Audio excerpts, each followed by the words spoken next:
Assalamu alaikum rahmatullahi wa barakatuh. Jirra jirtu hordoftoota fi kabajamtoota daawwattoota kiyya warra inni taatan hundi keessanuu bakka nagaa dhuftan isinin jedha. Caaltuu welkaam ala Kaayiroo jedhaa jiranii mustarihaa namni dhugaa maal jee akka haasa'ullee hin beeku.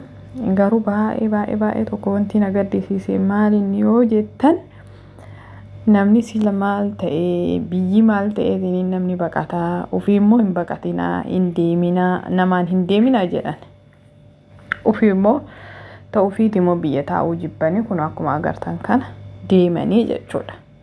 Rakkinni biyyaa isaan baasee maalinni namni achi ilaallee waa hin qabaa jajjabina wayii hin qaba jennu waan akkanaati.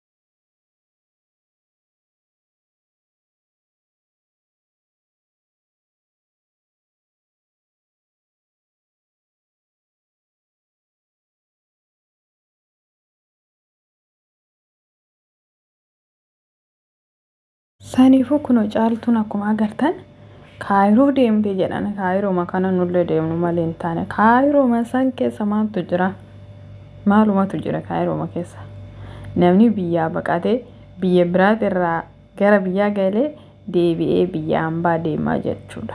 Ofii immoo namni biyya achi jiru sunni namuu maal jedhanii poolisiin akka malee nu qabutti jirti manaa gadi hin baanu ja'a turan jechuudha. Garuu amma kunoo namni immoo deemeetiniin faa bittin zanaa jaa jira. Namni aadaa uffate maafi suuraa ka'ee fi naman ta'u ka jedhan dhugaadha. Maaliif jennaan obsaan namni biyya ofii keessa hin teenne jechuudha. Kana amma siddatii yookaan immoo biyya hambaa kana argee deebi'ee biyya hambaa arguuf deemu jechuudha. Namni biyya Arabaa barate aslan biyyan taa'u ka jedhan dhugaadha.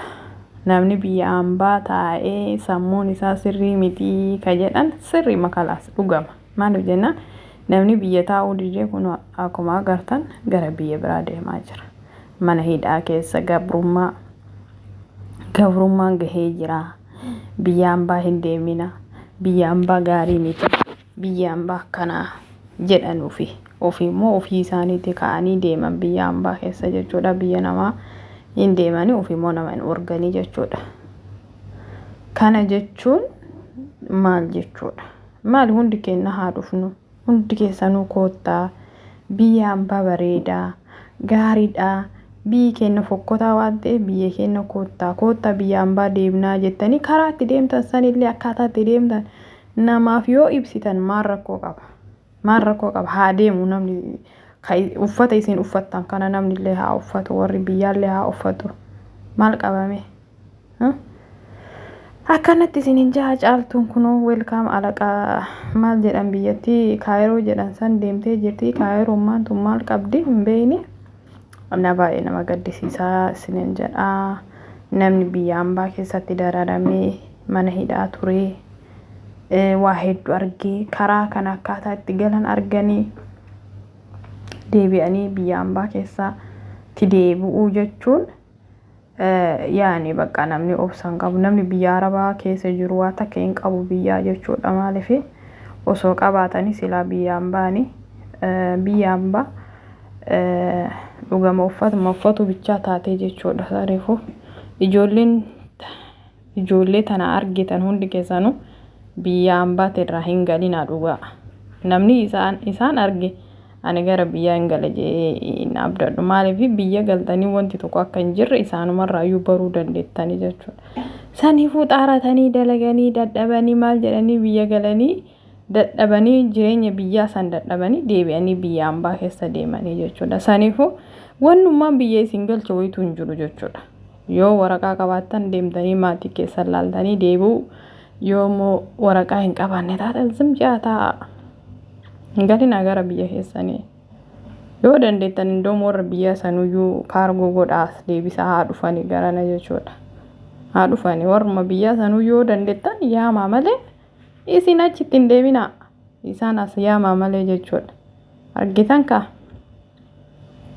ummanni Suudii irraa gale ummanni Yemen irraa gale akka jiruun garuma Suudii garuma Kaayiroo kan Kuweetii gale Kaayiroo ka Qatarii gale Kaayiroo ka Dubaay gale Kaayiroo ka Dubaay hin taa'ullee Kaayiroo deema jechuudha argitanii Kaayiroo maal qabdi jaabar argitanii biyya keenya hin galinaa yoo galtaniyyuu gara Kaayiroo waraqaa bitadhaatiin illee gara Kaayiroo jedhaa isinirraa andhaamsi kiyya kanumaa hin shawwadamina akka isaan hin deemina biyya hambaa gaarii miti karaan kun gaarii miti hin deemina baqattummaan faayidaan qabu biyya hambaa faayidaan qabu ka jedhan hundi isi kijiba isiiti beeytanii isin jecha isaanii dhageettanii akka isin deemtanii biyya san deemtanii waan isaan godhatan kana akka isaan hin godhanne hinaaffatu akkas isaan godha malee gorsaa miti jechuudha saniifuu gorsa isaaniin dhaga'inaa warri deemuu barbaadan akkaataa namni itti deeme san soqaatiin deemaa isiniin jaani gara kiyyaatiin jechuudha anaan malaal biyya galuu jibbeetiin biyya hambaa keessa taa'aa jira isinii galee maaliif isaan warrattu jibbee jira bakka maaliif namni yoo biyya gale ima biyya hambaatti itti deebi'a ima gala biyya hambaatti itti deebi'a ima gala biyya hambaatti itti deema saniifuu maalumatu nu galche qoy wannummaan nu galche wayitu hin jiru isiniin jaa gizee biyya jirtu garuu fataa jettee jirti kunoo nama ijoollee beekamtu hojii suuraa kaate gaafa kaanii kaatee biyya hambaatti itti deebitee hayi caaltuu hayi mustarihaa nama beeka ijoollee hedduu kan miidiyaa kanarratti beeynu amma deebi'anii Kaayiroo dhukatanii jiraatan hedduutu jira jechuudha hedduu isaanii jechuudha saniifuu rabbi ummata keenyaaf haa laaffisu baqattummaa kana keessaa rabbi isaan haa baasu rabbiin dhugaa baqattummaa kana osoo kennuu baatee namuu biyya ofiititti dalagateetiin jiraate bareeda saniifuu rabbi obsa gara biyya keenyaa obsa nuufaa kennu gara biyya keenyaa gallee biyya keenyaa kan guddisnu rabbi nu haa taasisu asuma jechuudha warroonni biyya hambaa deemuu barbaadan karaa ijoolleen tun itti deemte tunin eessa akka ta'e gaggaafadha deemaa isiniin jedhan mana biyya hin taa'inaa ishee akkasiin dhaggeeffatu keessaniif hedduu galatoomaa yaada yoo qabaattan koomentii jalatti barreessaa yoo yaada qabaatu baattan immoo laayik godhaa bira darbaa isinirraa laayikiin keessan nu fayyada sheerii yoo dandeettan sheeriin keessan nu fayyada sanattaa asumaan annagaa isinitti dhaama hagammoo sagantaa biraa yookaan nama biraa isinii qabannee dhufnutti assalamu alaikum rahmatullahi wa barakaatu